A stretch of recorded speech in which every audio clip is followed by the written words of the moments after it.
Looking back now, I should have known something was off before I even reached the funeral home that day. Ashley, my wife, had been acting weird for weeks, distracted, short-tempered, and constantly brushing me off. I thought maybe it was just stress because of Dad's health or the funeral preparations, but deep down I sensed there was more. Still, I didn't want to jump to conclusions. I figured maybe she's overwhelmed or she's hiding something she doesn't want to tell me. But I never expected to find out that she was cheating on me with my childhood best friend, Jake. It was during Dad's funeral reception, of all places, that I stumbled onto the truth. The day started with a somber tone, obviously. My father passed away after a long illness, and everyone in our small town came to pay their respects. Ashley was there, of course, but her behavior was colder and more distant than usual. She kept checking her phone, whispering to her friends, and avoiding me. I chalked it up to grief.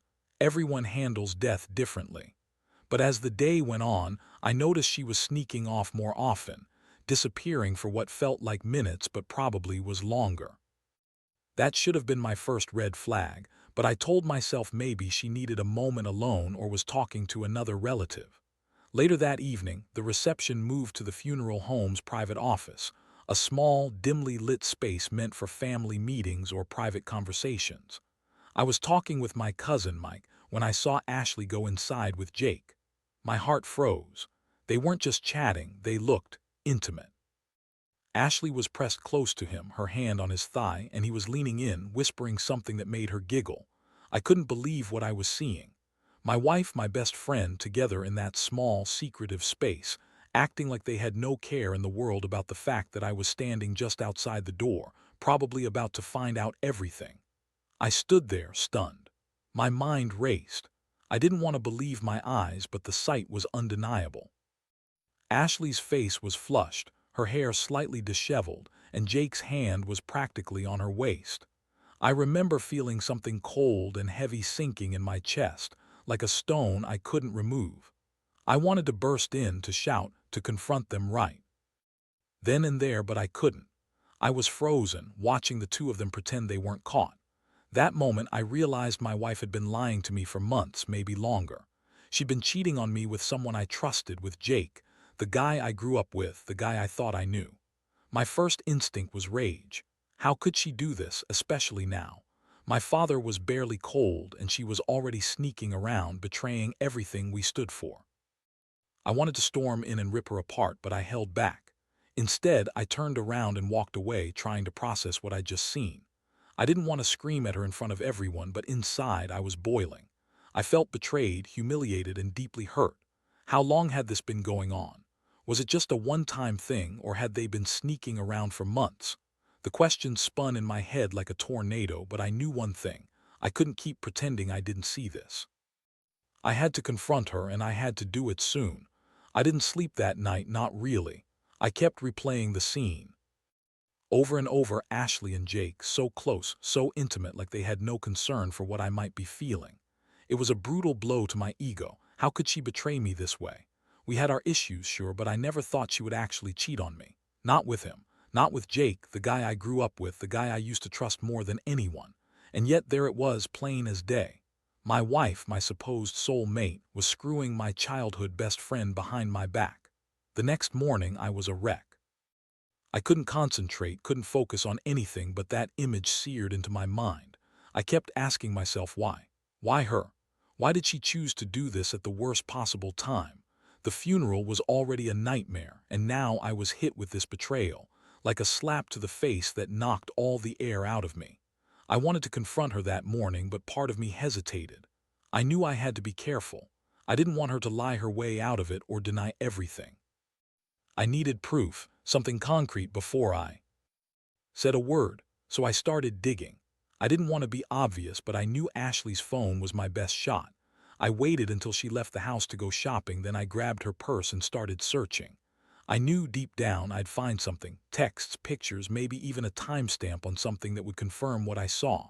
And I was right. A few minutes into rummaging through her purse, I found her phone. I unlocked it with a little luck and started scrolling.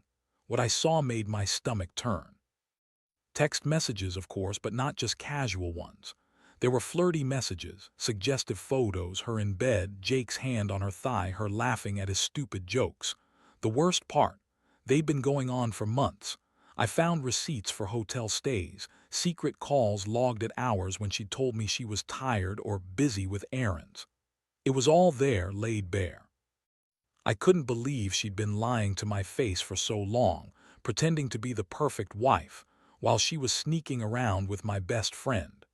I felt a surge of anger rise in me, but it was mixed with a crushing sadness. I always thought we had something special. I thought I knew her. Now I realized she had been lying, cheating, betraying everything that mattered. I remember sitting on the bed, clutching her phone, feeling like I was going to vomit. All those memories, all that trust, shattered in one afternoon. I knew I couldn't keep this to myself anymore. I had to confront her, but I also knew I had to come up with a plan. I wasn't the kind of guy to just walk away without making her pay. She crossed a line and I was going to make sure she knew it. That night I waited until she was asleep, then I slipped into the living room, grabbing my laptop. I started drafting an email, not just an angry message, but a detailed account of everything I'd found, proof, screenshots, everything.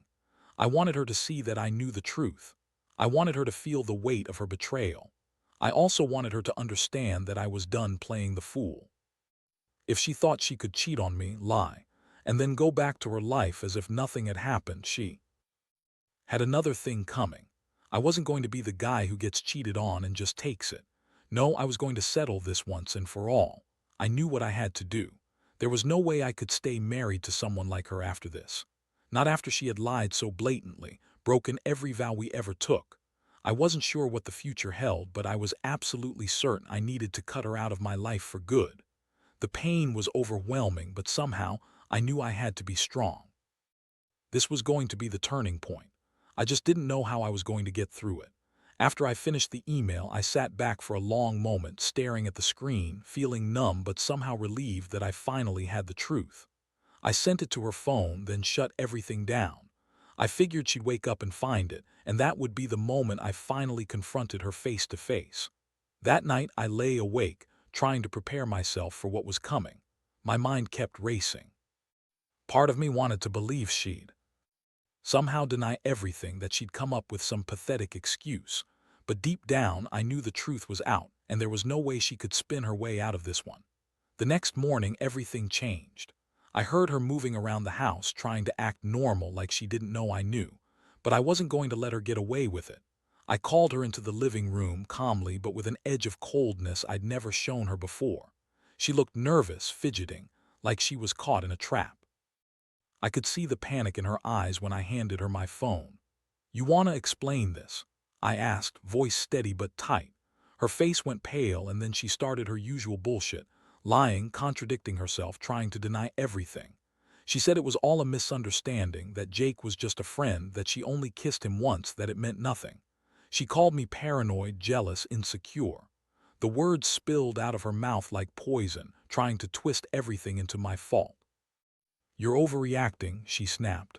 "It's just sex, it's not like I love him." I looked at her and felt a wave of disgust. How could she be so callous, so dismissive of what she'd done? I wanted to scream at her, to shake her and make her realize how much she'd hurt me. But I stayed calm because I knew anger wouldn't fix this. I told her I'd seen enough, that I didn't want to hear her lies anymore. I told her I was done, that I knew everything and I wanted her gone. She started crying, acting like I was the villain, trying to guilt-trip me into staying, claiming she loved me but got weak, that it was a mistake, that it was just sex, that she didn't mean for it to happen. I saw right through her. That was her usual game: cry, lie, manipulate. But I wasn't buying it. I told her she had to leave that day. I was done pretending everything was okay. She screamed, called me crazy, said I was overreacting, but I didn't care. I didn't want to hear her excuses. I just wanted her out of my house, out of my life. And then she did something I didn't expect. She threw a tantrum, slammed doors, and started packing her stuff. She kept insisting she loved me, crying that it was all a mistake, that she'd change, that she'd stop lying. But I'd heard enough. I told her to get out, and she finally stalked out, leaving a trail of tears and angry words behind her. I watched her pack her bags, feeling a weird mixture of relief and devastation. That was the end of it, the official end of our marriage, or so I thought. The aftermath hit me like a freight train. Friends and family started asking questions, some sympathetic, some judgmental. My cousin Mike, who caught her with Jake, told me he wanted to knock some sense into her. Others just looked at me with pity. I felt embarrassed, humiliated, furious at myself for trusting her for so long. That betrayal cut deep, made me question everything I believed in. I kept replaying the last conversation, wondering if I should have said more, done more. But I knew I'd made the right choice. No amount of begging or crying could undo what she'd done. In the weeks that followed, I focused on rebuilding myself. I threw myself into work, tried to find some kind of normalcy. It hurt like hell, but I knew I had to move on. I also kept thinking about the kind of person she was, the bitchy, manipulative woman who could lie so effortlessly, even when she was caught red-handed. I learned that sometimes the truth is the only thing you can hold on to, even if it's a bitter pill. And I've realized that revenge isn't always about doing something destructive. It's about taking back control, reclaiming your dignity after someone else tried to strip it away. Months passed and I thought I was getting better, or at least managing to function without constantly reliving that horrible day. But the truth is, the wound still burned deep inside. Every time I saw a picture of Ashley with Jake, I felt that same sting. Every time I heard a joke about betrayal or cheating, I'd think of her. It was like an open sore that refused to heal. People kept telling me I should move on, forget her, find someone new, but honestly, I didn't see the point. Trust was broken, and I wasn't sure if I'd ever be able to look at her the same way again. One day, I decided I needed to do something that would make her regret crossing me. I wasn't just going to sit around bitter and broken. I wanted her to feel what I felt, humiliated, betrayed, furious, that she had destroyed everything we built. So I started planning my revenge, but not in a childish, destructive way. I knew better than to give her that satisfaction. Instead, I wanted her to see what she lost, what she threw away for a quick fuck with Jake. I wanted to teach her a lesson she'd never forget, without crossing the line into violence or anything too reckless. The first move was to gather evidence of her ongoing lies. I had kept all the screenshots, all the messages, everything that proved she was still sneaking around even after I kicked her out. I also contacted some of the people who knew her, got them to tell me what she was saying behind my back. Turns out she was still lying to her friends, claiming I was the crazy one, that I'd overreacted, that I was insecure. The more I learned, the more I realized she was basically spinning a web to cover her tracks. She was trying to make me look like the villain, but I had the proof. I decided I'd take all that evidence and confront her again, but this time I'd make it public. I wanted her to see that I knew everything, and that I wasn't going to let her manipulate me or anyone else anymore. I set up a fake social media account, anonymous, so she wouldn't find out until it was too late. I started posting snippets of her messages, screenshots of her lying. I tagged her friends, her family, everyone I thought should know what kind of person she really was. It was risky, but I didn't care. I was tired of hiding, tired of feeling powerless. She needed to see that she couldn't lie her way out of this anymore. When I finally sent her the link, I expected her to freak out, maybe try to delete everything, deny everything, or even come after me. But she didn't. Instead, she panicked. She lashed out, called me every name under the sun, and tried to threaten me into silence. But I just kept going, posting more and more, showing her true colors. My revenge was about exposing her, not out of spite, but because I wanted her to feel the shame she'd been trying to hide. I wanted her to understand that betrayal has consequences, and I was done being the victim. Eventually, she stopped replying. The more her lies got exposed, the less she could deny what she'd done. Her world was collapsing around her, and she knew it. The friends she tried to manipulate started turning against her, and I even got some of her family to see her for what she really was. That was the moment I realized I'd won, not in some petty way, but in a way that made me feel like I had reclaimed a part of myself that she tried to destroy. I didn't need her approval anymore. I'd taken control of the narrative and refused to let her manipulate me or anyone else again. That was the start of my healing process, even if the scars still lingered. The fallout from all of this was something I didn't expect. Ashley, of course, tried to spin it all as some kind of conspiracy, saying I was stalking her, that I was obsessed. She made herself the victim, crying to anyone who'd listen about how I ruined her life, how I was crazy for exposing her. But her words fell flat. People had seen the truth, had seen the screenshots, and knew what she was really like. Her friends, her family, some of them distanced themselves from her, realizing she'd been lying and cheating all along. My reputation took a hit at first, but ultimately I think I gained respect from people who saw through her act. For me, the real relief came when I finally let go of the anger that had been eating me alive. It took weeks, maybe months, but I started accepting what happened. I realized that sometimes betrayal comes from the people you trust the most, and that's a hard lesson. I learned that I can't control what others do, but I can control how I respond. I chose to stand up, to fight back, and to get my life back. I started focusing on myself, my work, my hobbies, reconnecting with friends I drifted from. Slowly but surely, I was building a new routine, a new life. One of the biggest surprises, though, was how this whole ordeal changed my perspective on trust and relationships. I used to believe in forever, in soulmates, in the idea that once you found someone right, you never had to doubt. Turns out that's not always true. People are complex, and sometimes they hide who they really are until it's too late. I've learned to be more cautious, more aware. I don't jump into relationships blindly anymore. But I also learned that I can move forward, that I can find happiness again, just not with her. Looking back, I think the most important thing I've gained from all this is clarity. Ashley was a toxic person, manipulative and selfish, and she never truly cared about what we had. She threw everything away for a quick fuck with Jake, and she thought she could get away with it. But I see now that her actions only revealed her true character. No matter how much she begged or lied, I refused to let her define me. I've started dating again, cautiously, and I've been honest with myself about what I won't tolerate. Because if I've learned anything, it's that real trust takes time, and it's earned every step of the way. This whole experience has made me stronger, more aware of my worth, and more determined not to let anyone treat me like a fool. Sure, I still get the occasional flash of anger or regret, but I remind myself that I did what I had to do. I stand by my decision to walk away from someone who lied, cheated, and disrespected what little we had left. I might have lost my wife, but I've gained my dignity, and that's worth more than any apology or excuse she could ever give.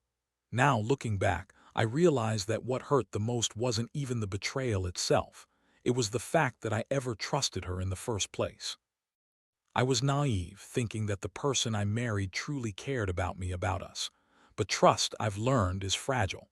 It's something you build slowly, and once broken, it's almost impossible to fully mend. Still, I don't regret what I did. Standing up for myself, exposing her lies, it was necessary. It was about reclaiming my life, my dignity.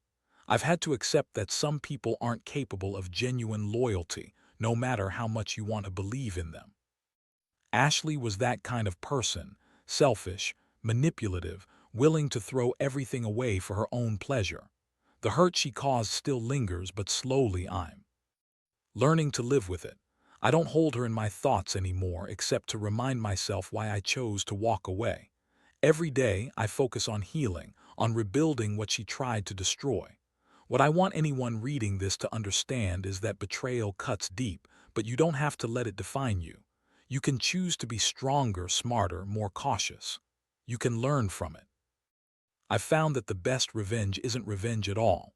It's living well, standing tall, and refusing to let someone's betrayal turn you into a bitter person. I'm still healing, still moving forward, but I'm doing it on my own terms. I've regained control of my life, and that's the greatest victory I could ask for. To anyone going through something similar, trust your instincts, but also be cautious. The heart can be reckless, and sometimes people hide who they really are. But don't let their lies poison you. Keep your dignity, hold onto your self-respect, and never be afraid to walk away from someone who doesn't deserve you. Because in the end, the only person responsible for your happiness is you. And no betrayal, no matter how painful, can Take that away if you refuse to let it.